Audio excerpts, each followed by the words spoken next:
I just didn't want to disappoint my parents. If there's any credit due anybody for my success, it's having a mother and father that I had. I would never be who I am today without them, because they kept me guided and working hard, and if it was up to me, I'd be, racing motorcycles somewhere.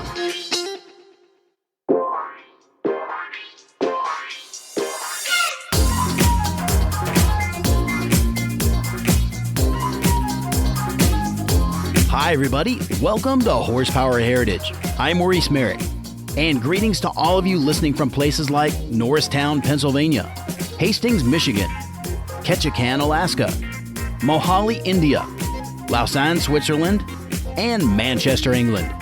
Thanks for joining me, and we've got a lot of new listeners out there, and the Instagram account's been blowing up lately too. That's pretty cool to see, so I really appreciate all the new followers over there. And if you haven't done it yet, leave me 5 stars and a quick review if you're listening on Apple Podcasts. And it only takes a couple of minutes to write a review, but if everyone listening did that, it would basically turbocharge the show and it would really help grow the audience. Now, I don't want to sound like your 3rd grade teacher over here, but do me a favor, just take a minute and do that, all right? Okay, well, today I've got a terrific episode for you. Whoever said nice guys finish last never met Bruce Meyer. He's a self-made man who's achieved great success in the retail business with a store in Beverly Hills and then in the world of real estate. And his resume as a car guy is almost unbelievable. Over the last 55 years, he's built a stable of cars and motorcycles that rivals any collection out there, including cars that have run in the 24 Hours of Le Mans and some very significant hot rods, pre-war cars, dragsters, you name it. Each of them has a great story to tell. Bruce was the first chairman of the Petersen Automotive Museum in Los Angeles. He knows just about everyone in the classic car world. He's on a first-name basis with legendary racing drivers, and he's had a long association with the Pebble Beach Concours d'Elegance, and I'm just scratching the surface. But above all, he's a really nice guy. So I was pretty thrilled when we sat down recently for this interview, and I hope you enjoy it. From Bruce's first car to his 200-mile-per-hour runs at Bonneville, he's had one rule: never lift. You'll hear it all coming up right after this. This episode of Horsepower Heritage is sponsored by Model Citizen Diecast. No matter what's in your garage, you can fit all your automotive heroes on a shelf. And they've got you covered, whether it's 1/43rd scale, 1/18th scale, or even the ginormous 1/8 scale masterpieces from the Amalgam Collection. Go to modelcitizendiecast.com and get 10% off when you use the promo code HERITAGE at checkout. Limitations apply. From race cars to street cars and everything in between, it's Model Citizen Diecast, because your inner child still wants to play with cars. And now my interview with Bruce Meyer, right here on Horsepower Heritage. Well, Bruce, thanks for having us in today. Place is amazing. Well, it's a pleasure to have you, Maurice, because we've been meeting at car shows all over, and that's right. You have that great mustache. You're easy to identify, and I love your enthusiasm, so it's a pleasure to have you here. Thanks. Well, you probably don't remember this, but I think 2019 at Pebble Beach, I kind of came up to you on the stand and said, Bruce, I'd love to have you on the show. And of course, there's a million things going on, and you were a little bit distracted, but I'm finally glad we can sit down. And a couple of months ago, our mutual friend Kip Cypress sent me a message that said, hey, Bruce wants to come on the show. So here we are. No. I'm just kidding. No, Kip is a very dear friend. Kip is great, and you can't say no to Kip. That's right. So he said, Bruce, Maurice does this great show, and I think you'll enjoy it. Will you? Yeah. Come on. So anyways, I'm just messing with No, you, it's fine. I love it. It's a pleasure to be here. Thank you. I'm glad. Bruce, why do you think we care so much about these cars? What is it?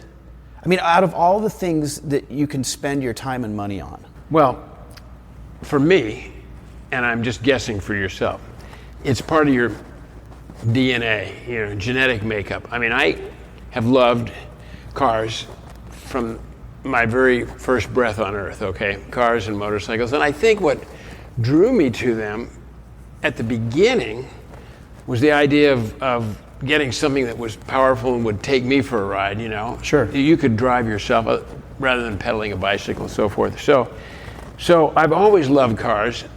And as a young person, you always like to go fast. And I just think it's something you can't take out of me. I have 3 children, and it took on one of them, and he's as car crazy as I am. So I think it starts with the love of being transported fast and fun. And then as you begin to experience more of the hobby and meet more of the people, because it's all about the people, you realize how important some of these cars are and how historic some of them are.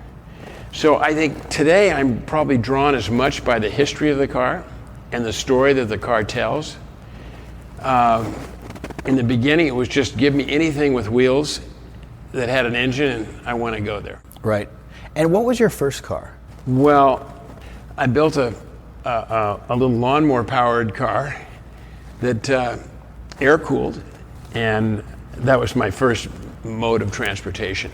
My first car that I had some ownership in was a 1950 Plymouth, which was in 1958, which wasn't cool. My great aunt willed it to my sister. Right.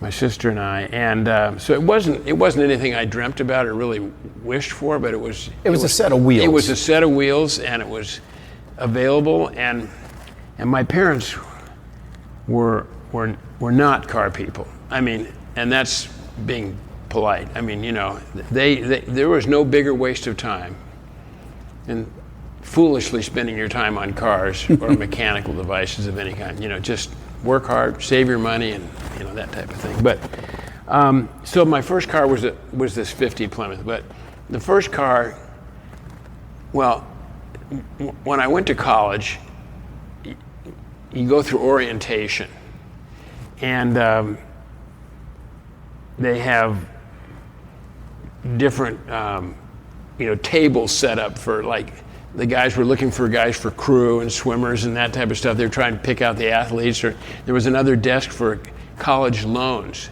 And my dad had given me the tuition money, but I visited the college tuition loan desk, and they said, no, we'll loan you the money for your tuition, interest-free, as long as you pay it back by the end of the school year. I said, I'll take one of those. You know, well, I already had the money, so I spent the money. I bought a 50 Merc. So that was the first car that I kind of decided for myself. You know, was it a lead sled? It was a black coupe, which was fortunate. And the first thing I did is I torched the front springs, drop it down in front, and I drove it for probably 6 months of the school year. Sold it to a fraternity brother and paid the loan off, and off I went. But the first car that I really did some homework on, and first new car that I ever had was a Porsche. In 1961, it was a 61 model. I bought it in 1960 from the local dealer in Hollywood, Competition Motors. So, John von Neumann. John von Neumann. And so that's kind of like my first car. I was 20 years old. I'd saved my money. My dad said he'd pay for half my first car. So it paid off, and I convinced him that was a compact car, 60 horsepower, you know, safe. And so that was my first real car. And you obviously did your homework. Well, you know, I think back because when I was growing up, I loved going to drag races and high horsepower cars. And up until the time I ordered the Porsche, I was looking at Chevrolets with big engines and 4-speeds, because Chevy came out with, you know, there was just a car that I related to. My very best pal growing up had a 57 Chevy with, back then they didn't have 4-speeds, they had 3 on the tree, you know, 3-speed. Sure. So I always kind of looked for a high horsepower Chevrolet with standard transmission, and then they came out with a 4-speed, and, you know, my gen, like 59, 60, 61. So I was going to order the cheapest body style, because I knew I could get that by my dad, and with the biggest engine I could in a 4-speed. So that's kind of what I was eyeing for. And then, so that was like in 1960, we were going to do that deal. And then I kind of have been eyeing these Porsche cars running around, and they intrigue me. I love the look of them. I was following racing a little bit, and I thought, you know, that might be an interesting option. So I looked into it, went up to see John von Neumann, got all the brochures, and I actually took European delivery I took a year out of school and went around the world, so picking up the Porsche was like a really big thing. So I picked that up in 1961 in Stuttgart. Wow. Was it kind of a red carpet service for you? I mean, because European delivery was really a big deal in those days. Yeah. Well, they used to make a big deal out of it, and I don't remember the event so much because I was so looking forward to the day. I mean, I literally slept with this Porsche brochure. I would look at it. It was my red period, so I had Signal Red, which is the brightest red they made, and black interior, chrome wheels because I love chrome wheels. No options, no radio, nothing. Small engine, no sunroof. But all you needed. Oh yeah, I mean, so I was a Porsche owner in 1961. But so you go to the factory and you announce that you're there, and they have it wasn't like they have it in a special place and they do a whole hoopla. But they had somebody deliver the car to me, and then they had one of the employees came out and gave me a lesson on driving the car and what to do and what not to do, and off I went. And I drove it around Europe a bit and shipped it home and had the car from 61 to 64. And meanwhile, back here in Los Angeles, Southern California, those early 60s, that was quite a time for the car scene. I mean, what was that like? What are your memories of, because we're talking about a time when like cruising was a big deal. You had SCCA racing was a big deal. A lot of European imports were hitting the United States. So there was a lot going on. And then, of course, people in the Southern California region like Keith Black and Mickey Thompson. So I was talking to a friend of mine, and we decided that he and I are the same age, that we grew up in the best time in the history of the world. I mean that. I mean, the car culture in the 50s and 60s was amazing. I grew up in Hollywood. So the drive-in circuit, Hollywood Boulevard, we'd cruised every Saturday night. That was just like what we did. But it was a time where you could save your money. And my Porsche was $2,700, brand new, $2,700. The radio upgrade is $2,700 today. Right. So I grew up at a time when you could buy your dream 40 Ford for $50. I grew up in the time when you could work on the cars yourself. You didn't need a laptop. I grew up at a time when you could afford things. You could work on them yourself. There were enthusiasts. You could succeed in business if you worked hard. And I don't think that's quite the same today, or quite the same even before that, because the gen before me were the people that came back from the war, the Korean War. After I was too young for Korea and too old for Vietnam, so I never went to war, so to speak. But I was just born in the sweet spot of time. So getting back to your thing about California in the 60s, I turned 16 in 1957. So from 57 to 70, I mean, this was amazing. I mean, there were, if you wanted to race sports cars, you could just literally tape over the headlights and go racing. If you wanted to go drag racing, there was a class for everything. Yeah, plus there was Lions Drag Strip, Ascot Park, right? Ascot wasn't, Ascot was the roundy round. Right. And motorcycles and stuff. Right. So you're right. Drag racing, you had Irwindale and San Fernando and Lions and Santa Ana. You could go drag racing any weekend you wanted to. And Ascot was great. I didn't grow up circle racing so much with jalopies, Sure. That kind of stuff. And I didn't really have the discretionary money to do anything on a high level. Everything I did was, pretty low level. Well, I mean, you've clearly corrected that, right? We've got some of the most valuable cars here in your collection. And I know you don't like to call yourself a collector. You like to call yourself an enthusiast, and the collecting just naturally follows that passion. But as a young man, I know you were working for your parents, kind of in the family business, but you had ambitions. You had kind of a vision for where you wanted to go, right, professionally? Well, I didn't work for my parents until I shouldn't say that, because my dad, it's a long story, but he ended up buying a store here in Beverly Hills, and there were 4 employees. My mom worked there, my grandmother worked there. I had to be there. I went to LA High School, which is in the center of LA. I had to be at work every day after school. So it was like all hands on deck just to keep this little business afloat. So I grew up with a good work ethic, but it wasn't like I was in a family business. Other than I was in a family business, it wasn't like, I never thought of it as a career. My dad thought of it as my career. If somebody asked me, what are you going to do when you grow up? My dad would answer, he's coming to work with me. It's kind of the way it was. And family businesses I think I love family businesses. It's fun when you're able to work with your children or your dad. I was very blessed to work with my dad. Did you have any fear of failure? Did you have any doubts as a young man? What am I going to do with my life? It's so funny because just recently I was talking to my friend.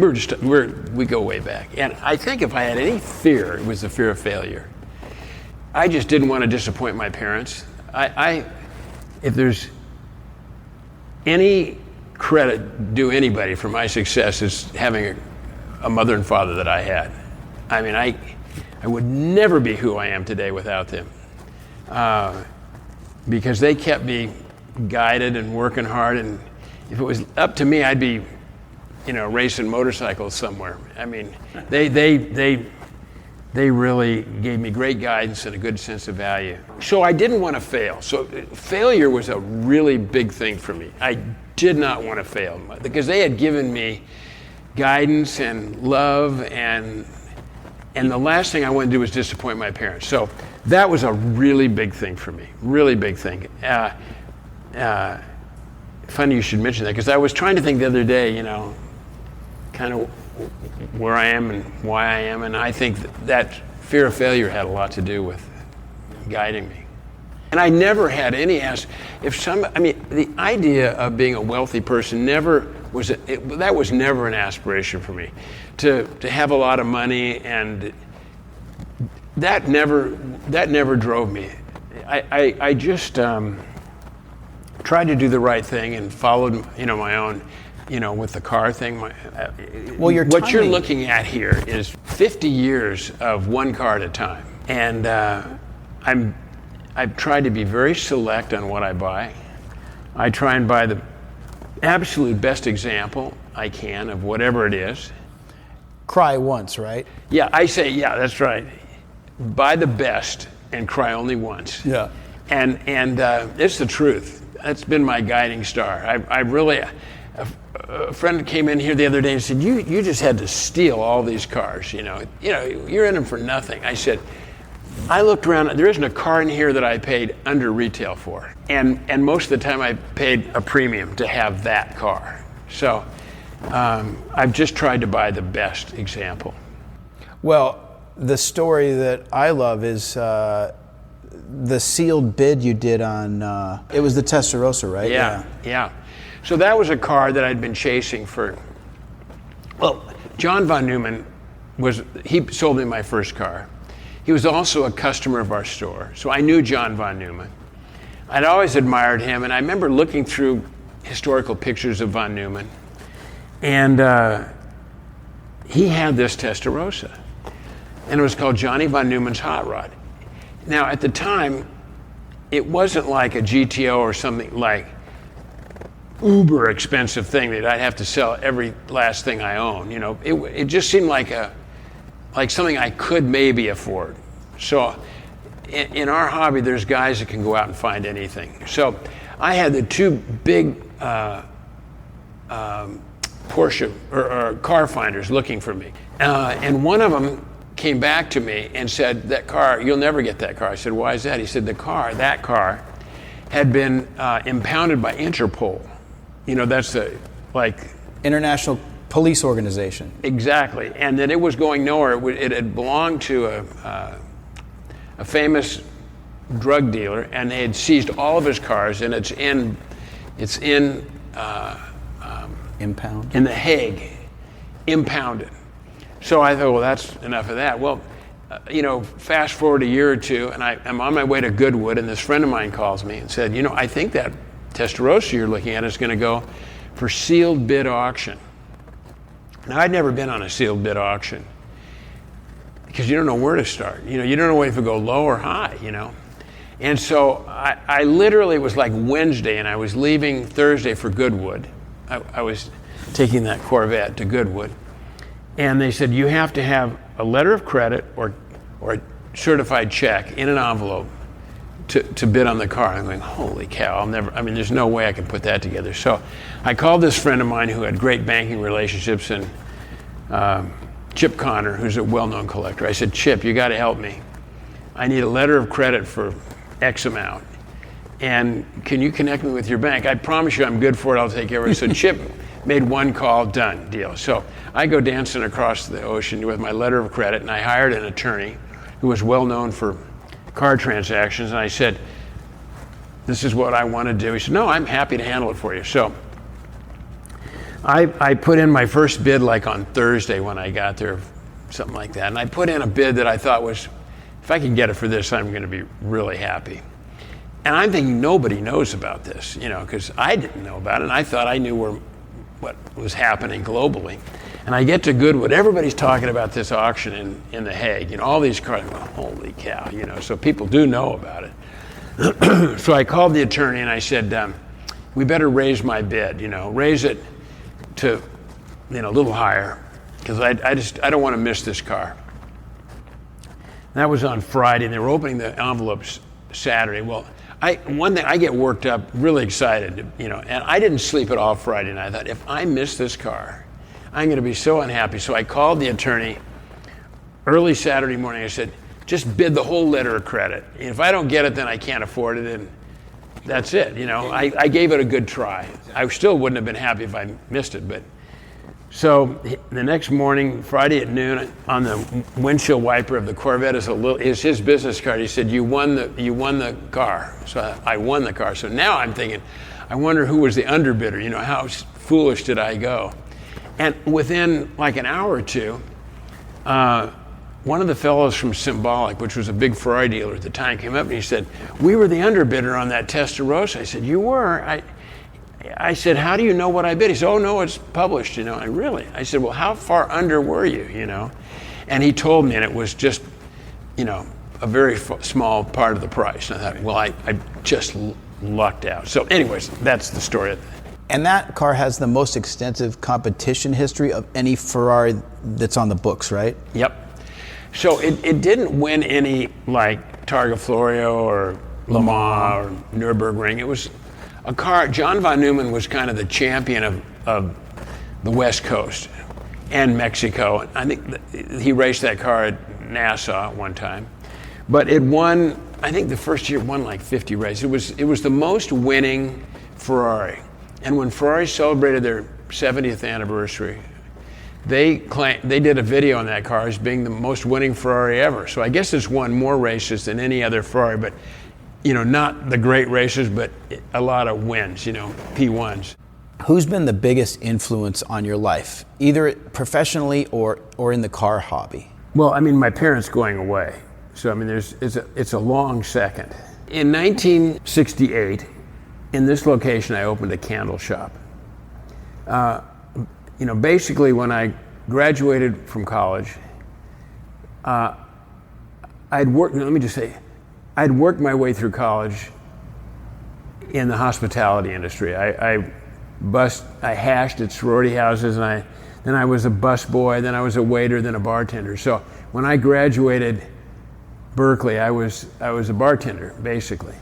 So from Berkeley, I went to Lake Tahoe and had a bartending job. Perfect. Living the life. Yeah. I always say, I never let Berkeley get in the way of my education. I had the best time ever. I worked at a place called the Forest Inns, which was basically a summer resort.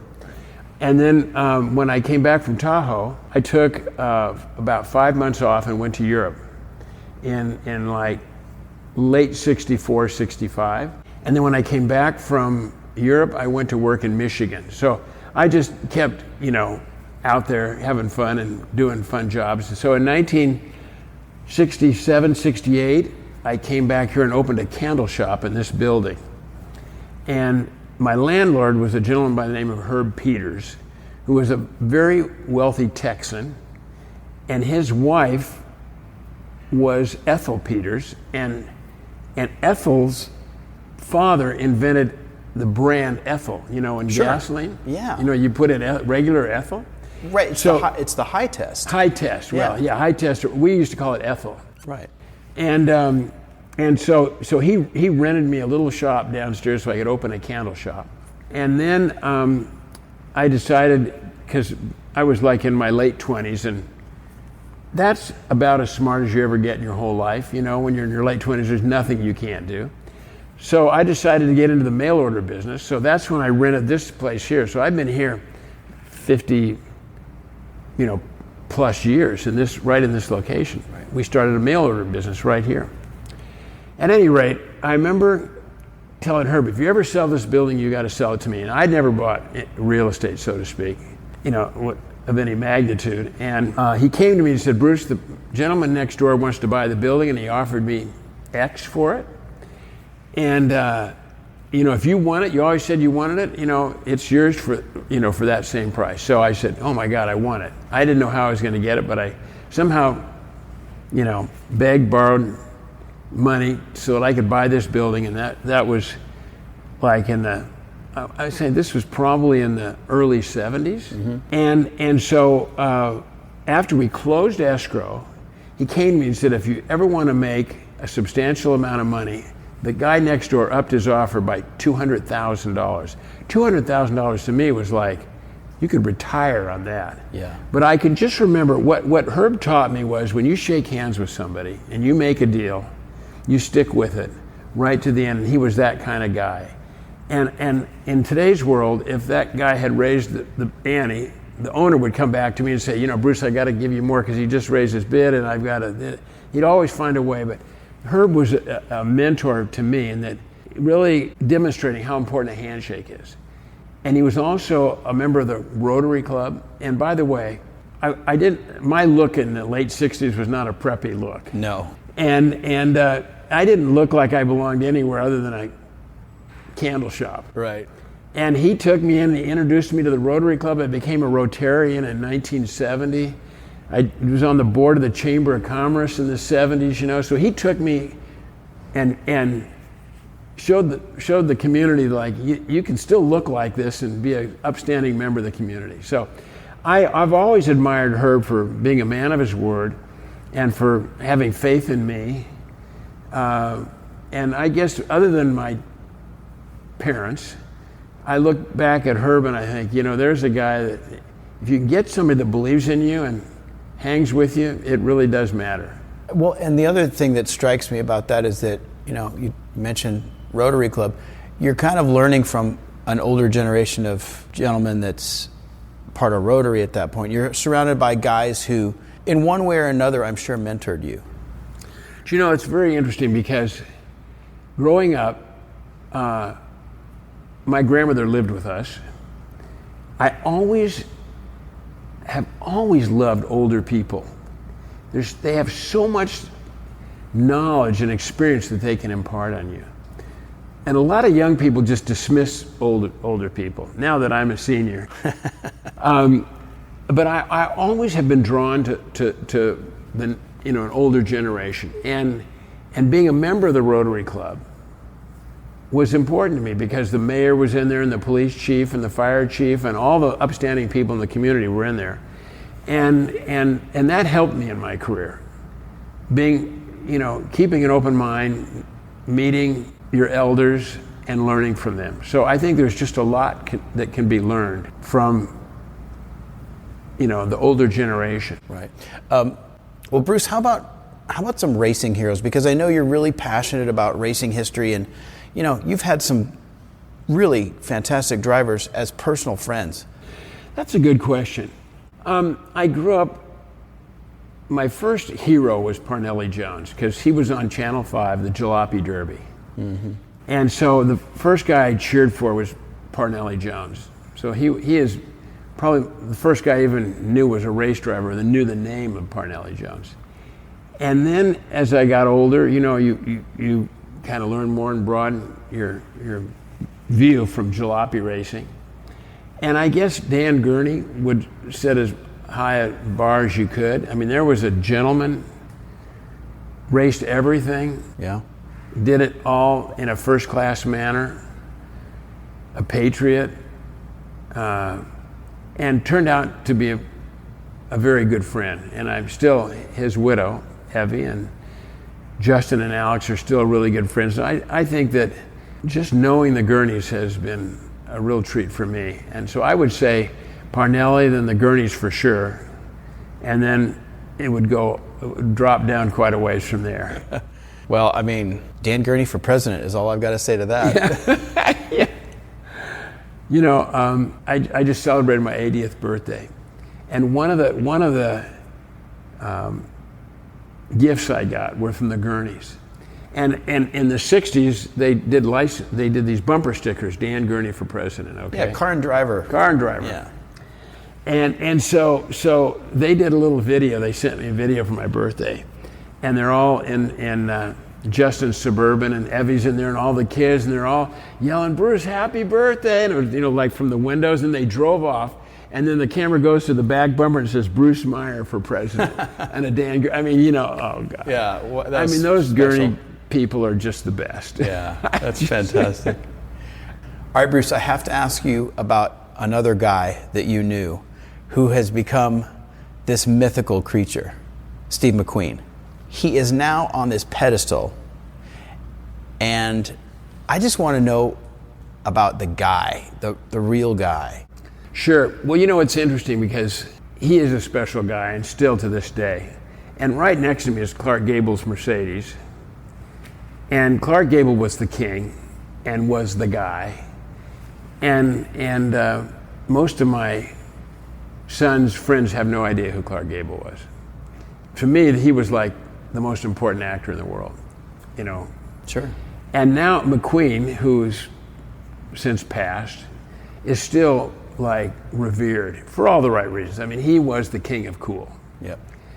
And when I was growing up, I raced motorcycles. And there was always the McQueen, Bud Ekins, Dave Ekins, Malcolm Smith. They were all the really good riders, and I was way back in the pack. But they hung out. They were always nice to everybody. It wasn't like they didn't want to socialize or. So my recollection of Steve was very much a man's man. Of course, the women loved him. I mean, he loved his beers, and he loved his bikes, and he loves his cars. Mm-hmm. And always very friendly to me.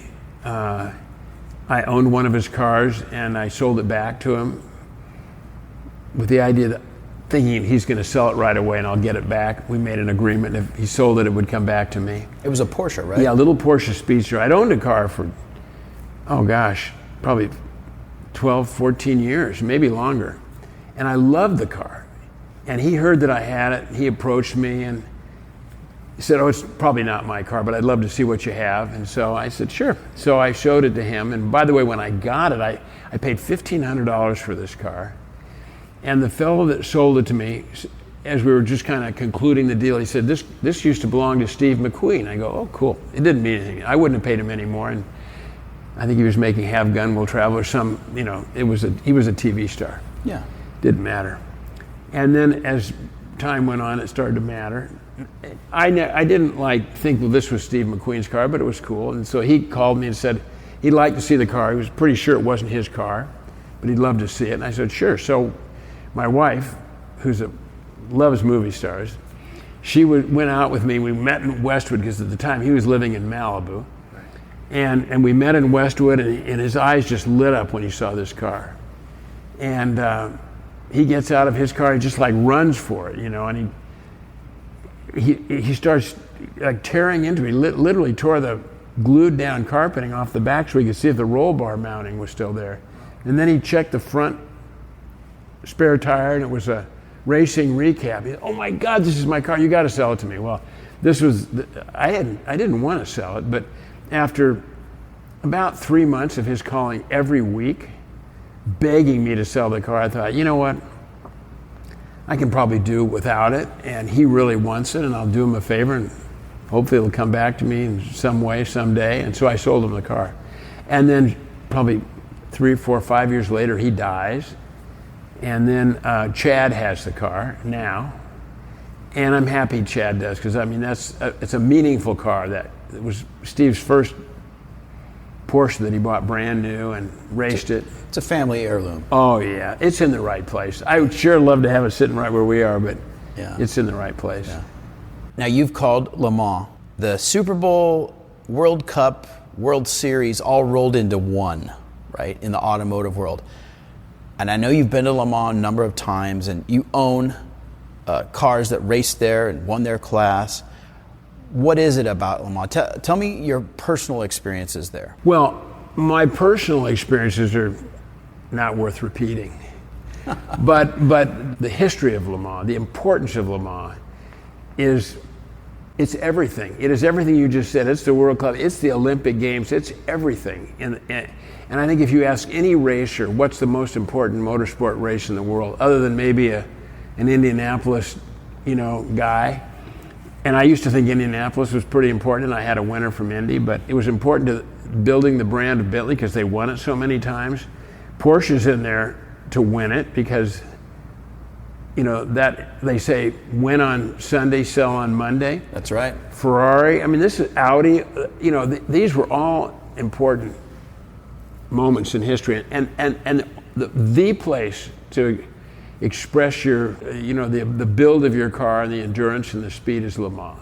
24 hours. Today it's a sprint race, but Corvette. I remember I had the 1960 Corvette, which was the first Corvette to race at Le Mans. Briggs Cunningham put in 3 cars. But it's everything to the driver and to the automobile manufacturer. It's everything. And it's so important. And I would say maybe, 20 years ago, I started figuring out this Le Mans thing, and this is really important. I bought my first winner. It was a Ferrari from '61. The short wheelbase Berlinetta. That was my 60th birthday present to myself. That was a big stretch. And then since then, we've put together 5 winners, and they're really important to me and to history. And right behind me is the Corvette that won in '09. Very important Corvette. So if there's any theme through here, other than the fact that I bought them one at a time over so many years, it's Le Mans. We have probably focused more on that than anything else. Well, and that's why I asked you about it, because you do have so many significant Le Mans cars here. And the other thing, Bruce, is that next year is the 100th anniversary. And I know that Automobile Club of the West is celebrating, starting now, they're celebrating for the next full year, the centennial, which is cool. Very cool. And Pebble Beach this year will have a class, 100th anniversary of Le Mans. We have 2 cars going for that. And we also have 2 cars at the historic races, the Bizzarini and the Porsche. So this is a big deal, 100 years of Le Mans. Yeah. This will be coming out after Pebble Beach, but I'll see you there. Yeah. Yeah, this is going to be fun. I can't wait. I think if there is a common thread that runs through this garage, is that every car has a story. Yeah. And I think it's about the story. It's not just another one of those, but it's a car that won Le Mans, or a car that has some distinctive history, whether it's owned by Clark Gable or the first Corvette.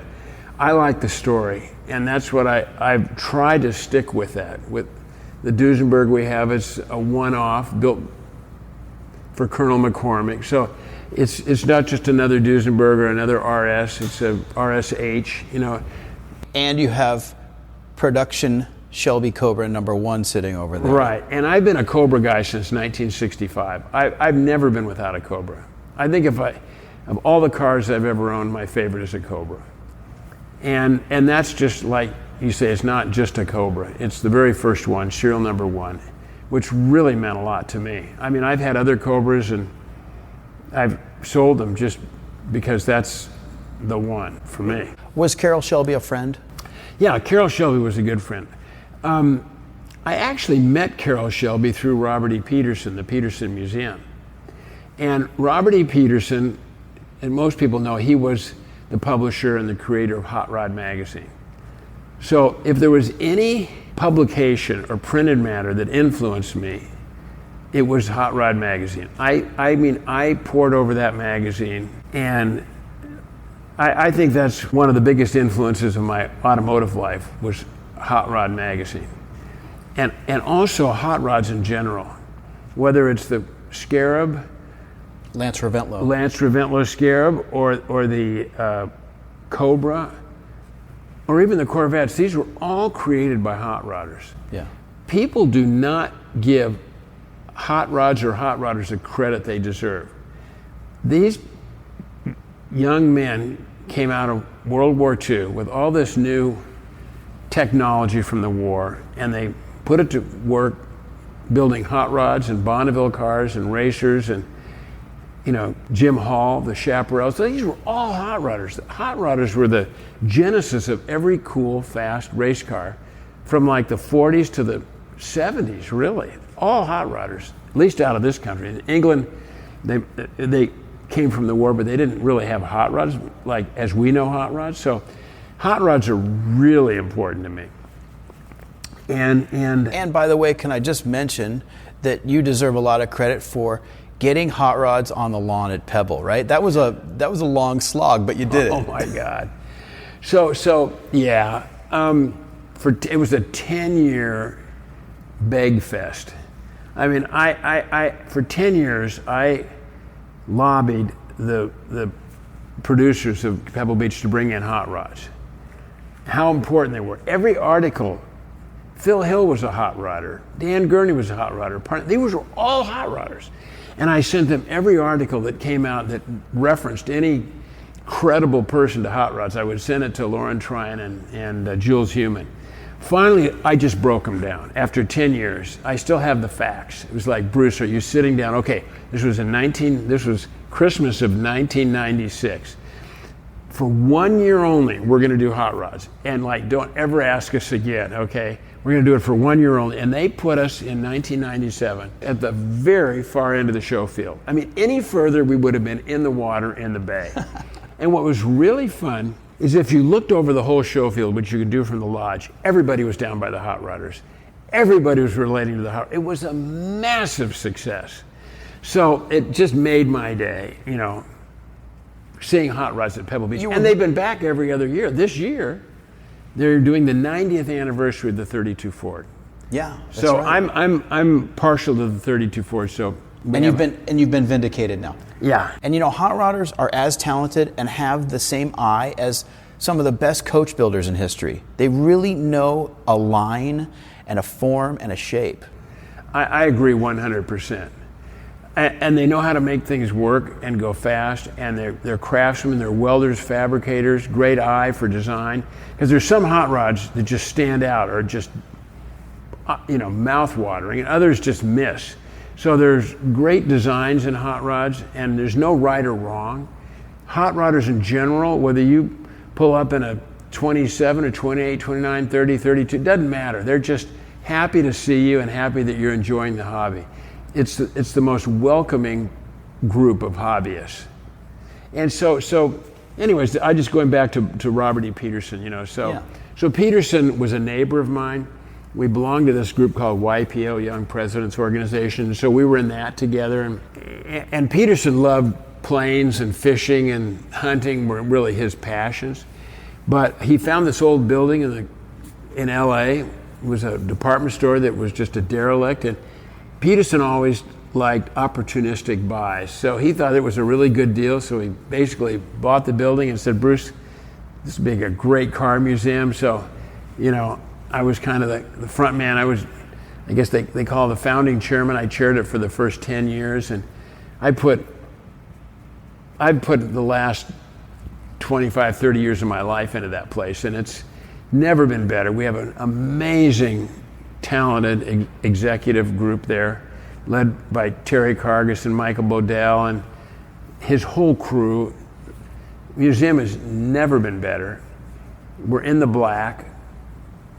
We have a huge endowment and great plans for the future. So the Petersen Museum stands on its own as being the finest car museum in the world. I just have to put that pitch in there. I don't know I forget what your question was. Well, no, I mean, I'm glad you mentioned that, because I was actually going to ask you about it, because when I, my first visit to the Petersen was somewhere in, I want to say 99, 2000. Mm-hmm. But you've taken it in recent years from a place where the setups were kind of a little bit of a diorama style, right?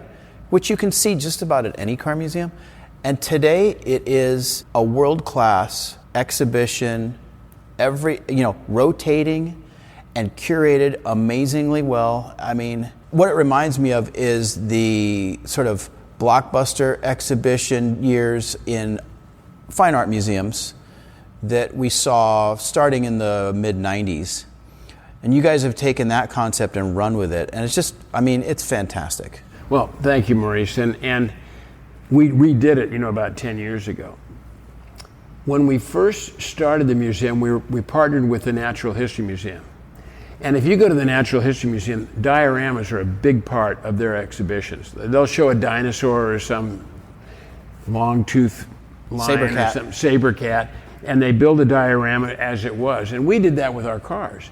But we also found out that people that had visited the Petersen and saw the American Underslund stuck in the mud or our gas station, they'd seen it once, there was no reason to really go back.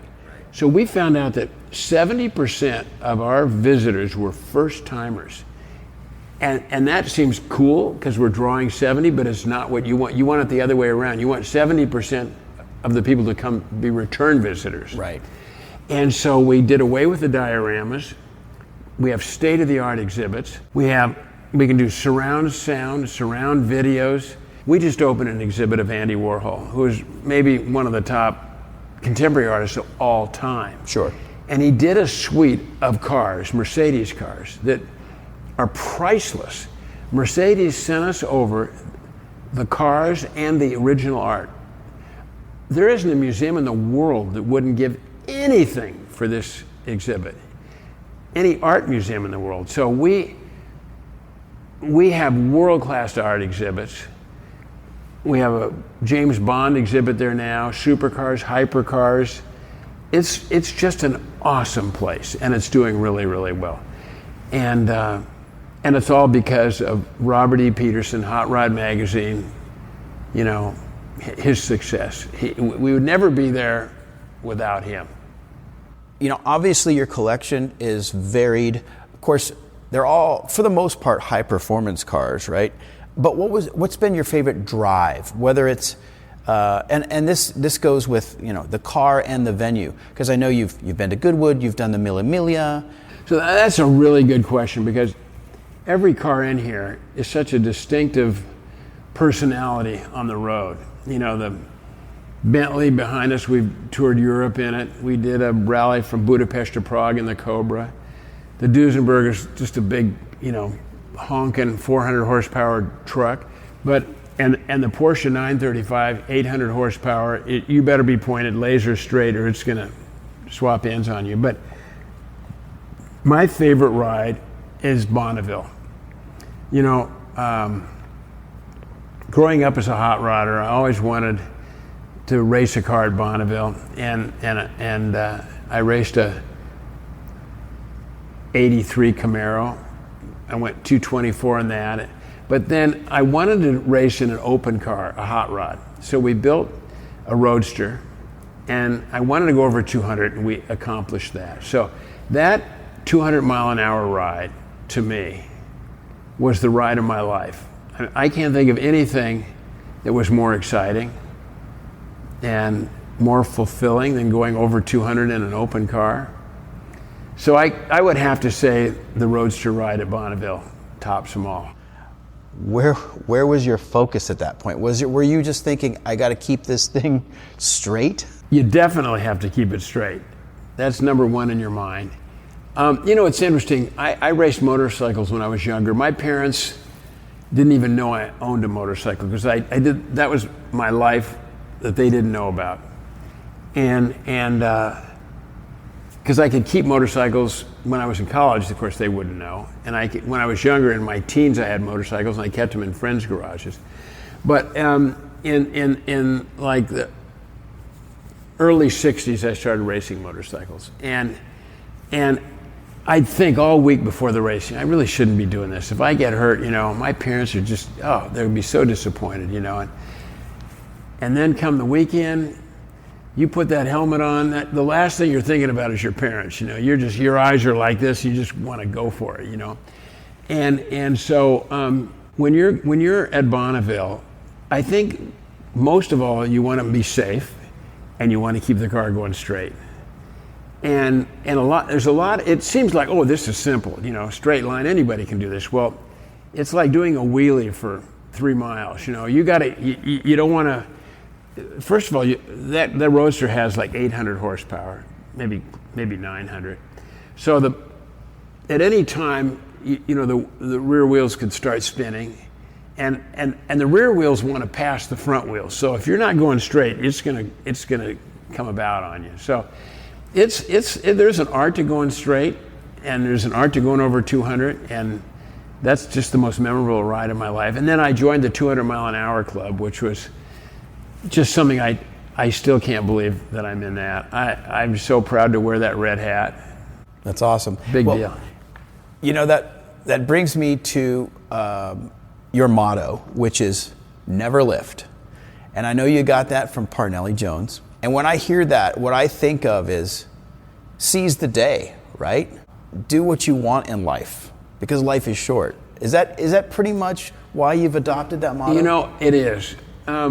It is because I just love activities and taking advantage of every moment, but it means more to me now that I'm older. You realize the only thing you have in life is time and health. And you take any one of those two ingredients out, it's over. And any moment you have that you're healthy and you've got some time in front of you is a good time. So I just say keep focusing on the front, do what you like, never lift, and if you're lucky enough to have a profession that you enjoy, you never work a day in your life. And I've been so blessed, and I thank God literally every single day.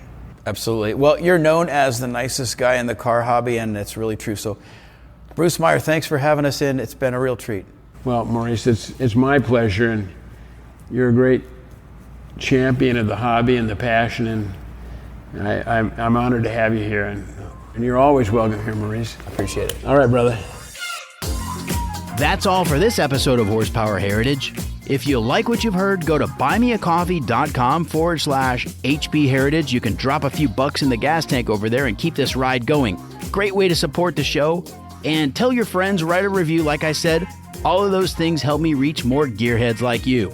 I'll see you back here on Wednesday, September 7th for more of the people and the stories behind the machines. So until then, I'm Maurice Merrick. Thanks for listening.